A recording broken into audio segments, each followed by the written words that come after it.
अस्सलाम वालेकुम एवरीवन, कैसे हैं आप सब। उम्मीद करती हूँ खैरियत से होंगे। फ्रेंड्स, आज हम बनाएंगे बच्चों की फेवरेट चॉकलेटी रंगीन सेवइयाँ।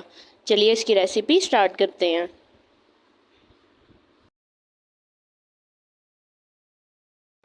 इसके लिए मैंने 1 कप रंगीन सेवइयाँ ले ली, उनको बॉईल कर लेंगे। बॉईल करने से ये होगा कि ये दूध में अच्छे से पक जाएंगी। जो इनका पानी चिपचिपा पानी होगा वो पानी में ही निकल जाएगा। तो ये दूध में बिल्कुल थिक सी पेस्ट सा नहीं बनेगा, दूध में बिल्कुल खिली खिली सी रहेंगी। इनको बॉईल करके मैंने निकाल लिया। उसके बाद हम तकरीबन 3 पाव के करीब दूध ले लेंगे और उसको गर्म कर लेंगे। जब उसको एक उबाला आ जाएगा तो उसके अंदर आप 2 से 3 इलायचियाँ तोड़ के डाल दें। इलायचियाँ डालने के बाद इनको मज़ीद 4 से 5 मिनट पकने दें। फिर इसके अंदर छोटा सा कप, हाफ कप चीनी का डाल दें।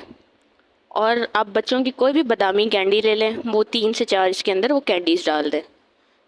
इससे बहुत ज़्यादा इसकी जो खुशबू है वो भी बहुत अच्छी आएगी और टेस्ट भी बिल्कुल बादामी सा टेस्ट हो जाएगा। और वैसे भी बच्चे इस टेस्ट को बहुत ज़्यादा लाइक करते हैं।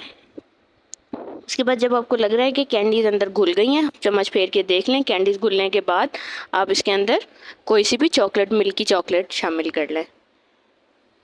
चॉकलेट शामिल कर लेने के बाद इसको, चॉकलेट को मेल्ट होने का वेट करें और दूध भी 5-10 मिनट के लिए पकने दें।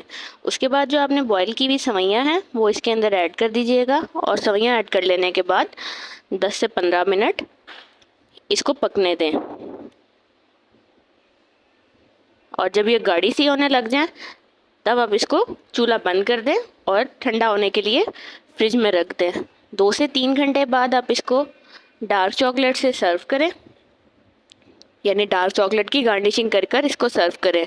अगर आपको रेसिपी अच्छी लगी हो तो चैनल को सब्सक्राइब कर लीजिएगा एंड बेल आइकन प्रेस कर दीजिएगा ताकि आने वाली हर वीडियो आप तक बआसानी पहुंच सके। Thank you.